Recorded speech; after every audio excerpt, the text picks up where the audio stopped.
আসতে চলেছে নতুন আধার কার্ড, থাকবে না নাম ঠিকানা। কি ভাবছে সরকার? আধার কার্ডের নিরাপত্তা জোরদার করতে ভারত সরকার একটি গুরুত্বপূর্ণ পরিবর্তনের পরিকল্পনা করছে। নতুন প্রস্তাব অনুযায়ী আধার কার্ডে শুধুমাত্র কার্ডধারীর ছবি এবং একটি কিউআর কোড থাকবে। নতুন কার্ডে নাম ঠিকানা এবং আধার নম্বর অনুপস্থিত থাকবে। 2025 সালের ডিসেম্বরের মধ্যেই পরিবর্তন কার্যকর হওয়ার কথা রয়েছে। Unique identification authority of India এই পরিবর্তনের কথা বিবেচনা করছে। ব্যক্তিগত তথ্যের অপব্যবহার রোধ এবং অফলাইন যাচাইকরণ নিরুৎসাহিত করাই এর মূল লক্ষ্য।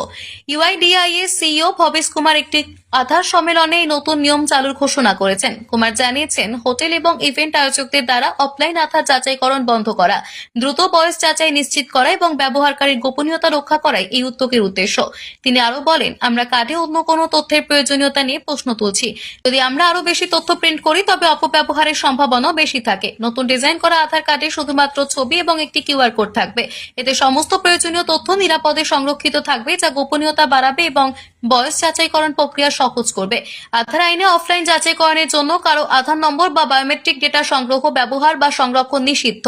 এই আইন থাকা সত্ত্বেও অনেক সংস্থা আধার কার্ডের ফটোকপি সংগ্রহ এবং সংরক্ষণ করে থাকে, যা প্রতারণা বা অপব্যবহারের ঝুঁকি বাড়ায়।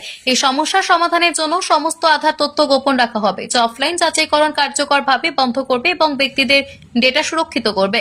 আধার যাচাইকরণের জন্য কার্ডধারীর সম্মতি আবশ্যক। সম্মতি ছাড়া যাচাইকরণ করলে সংশ্লিষ্ট সংস্থার 1 কোটি টাকা পর্যন্ত জরিমানা হতে পারে।